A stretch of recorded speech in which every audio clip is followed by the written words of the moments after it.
안녕하세요. 태양광 발전 사업의 모든 것 한국신재생 서비스 하이존TV입니다. 혜린이 살리나와 함께하는 초보 가이드 9탄.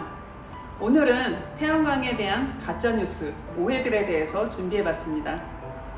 태양광 발전소는 설치된 이후에 이산화탄소 배출이 없으며 소음이 거의 없는 무공해 청정 에너지 발전입니다.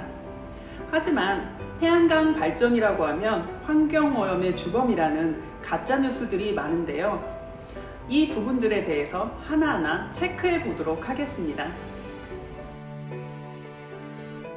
태양광 패널은 중금속 덩어리다? 이것은 오해입니다. 태양광 패널이 카드뮴이나 납으로 만들어져서 중금속 덩어리라는 것은 가짜뉴스입니다. 이전에는 카드뮴을 사용한 태양광 모듈이 있기는 했지만 국내에서는 생산된 적도 없고 수입된 적도 없습니다. 태양 전지와 전선을 연결할 때 소량의 납이 사용되기는 하지만 이 또한 남은 것을 회수해서 재사용합니다. 태양광 모듈은 모래나 자갈에서 추출한 폴리실리콘이 주 원재료이며 산업부에서는 태양광 패널이 중금속 덩어리라는 것은 가짜뉴스임을 발표한 적이 있습니다. 태양광 패널의 빛 반사로 농작물이 피해를 입거나 눈이 부셔서 살 수가 없다? 이것은 오해입니다. 태양광 패널은 자체적으로 빛을 반사하는 것은 사실입니다. 하지만 태양광 패널은 최대한 빛 반사를 줄이고 흡수율을 높여야 전기 생산이 가능한 만큼 애시당초 빛 반사 방지 기술을 접목해서 생산하게 됩니다.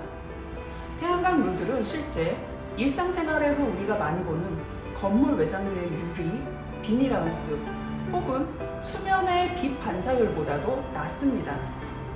태양광 모듈의 빛 반사율은 5.1% 수준인 것에 반해서 붉은 벽돌의 경우에는 10에서 20%, 밝은 목재가 25%에서 30%, 흰색 페인트 외벽의 경우에는 무려 70에서 90%의 반사율을 보입니다. 실제로 인터넷상에서 빛 반사에 대한 피해 사례를 찾아보아도 태양광 모듈에 대한 미리 걱정을 하시는 오해 부분은 있지만 실제 반사 때문에 피해를 보는 경우는 건물 외장재에 의한 경우가 훨씬 많습니다. 태양광 발전소에서 나오는 전자파 때문에 암이 걸린다? 이것 또한 오해입니다. 2012년 한국전자파학회에서 태양광 발전소의 인버터실, 태양광 모듈의 설치지역, 인근 농장 지역의 전자파 수치를 측정 비교하였습니다. 이 중 전자파가 가장 높게 나온 곳은 인버터실이었으며 그 수치는 1에서 10mgauss 정도였습니다. 그 외의 지역은 3mgauss 이하가 나왔는데요. 이는 정부의 전자파 인체 보호 기준인 833mgauss에 한참 못 미치는 수준입니다. 실제 우리가 실생활에서 쓰고 있는 휴대용 안마기의 경우에는 110mgauss이며 전기 오븐은 56, 전자레인지는 29에 비해서 태양광 모듈은 평균 7에서 8mgauss밖에 되지 않습니다. 이 기준은 WHO 기준에도 한참 못 미치는 미미한 수준으로 인체에 영향을 미칠 수준이 되지가 않습니다. 태양광 모듈 세척 시에 쓰는 세제 때문에 환경오염이 된다? 이것 또한 오해입니다. 태양광 모듈은 비가 내리면 먼지가 쓸려나가는 구조로 크게 관리를 안 하셔도 됩니다.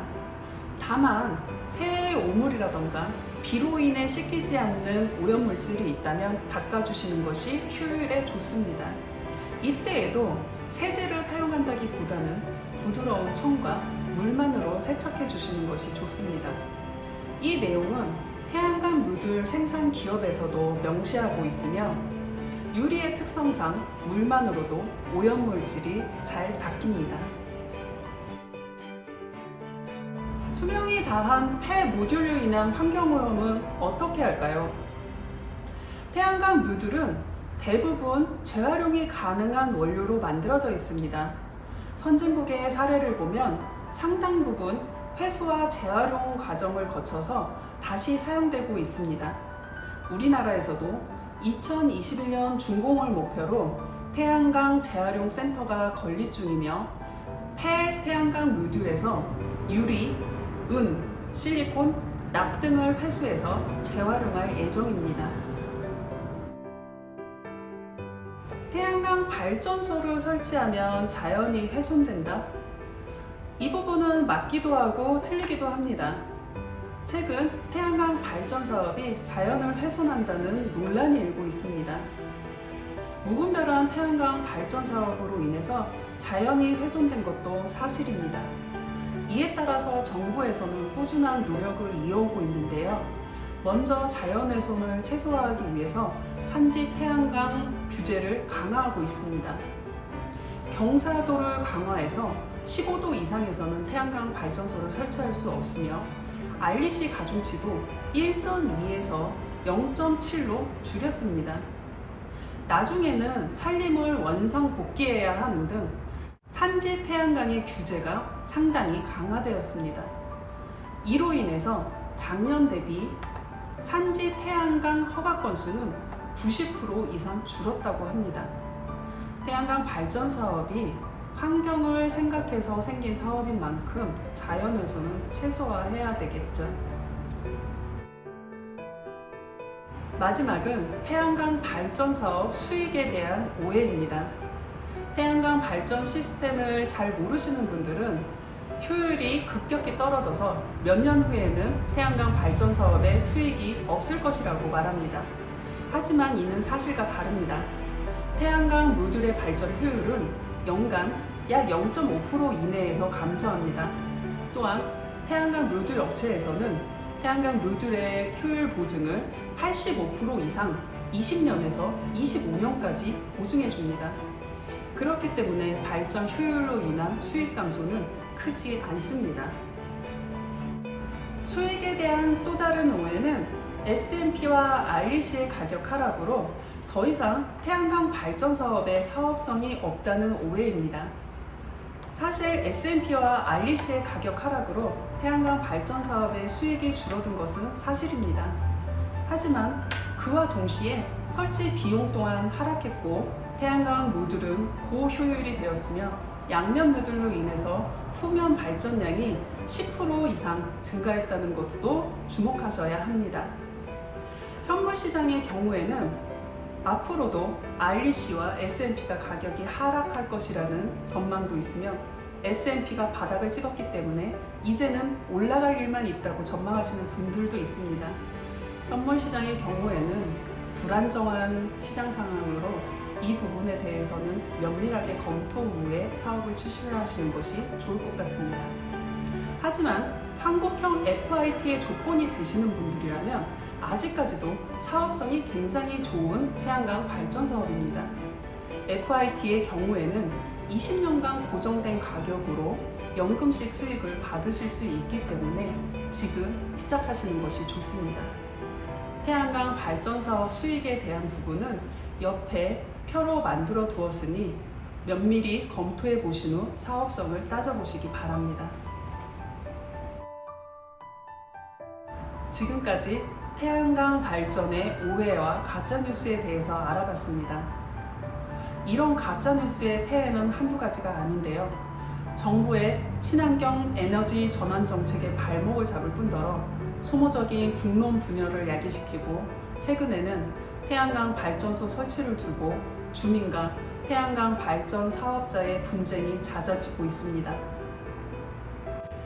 친환경은 21세기를 살아가는 인류에게 가장 큰 화두입니다.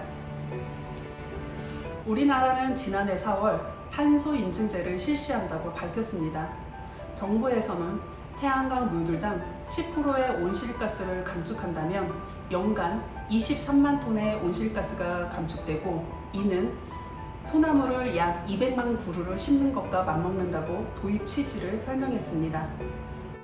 바이든 당선인은 탄소 배출이 많은 나라에서 생산한 제품에 대해서 관세를 매긴다는 탄소 국경 조정세 계획을 밝혀왔습니다.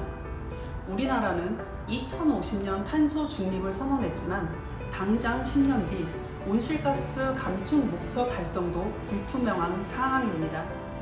이에 따라서 탄소 조정세는 새로운 수출 걸림돌이 될 것이라는 우려가 있습니다.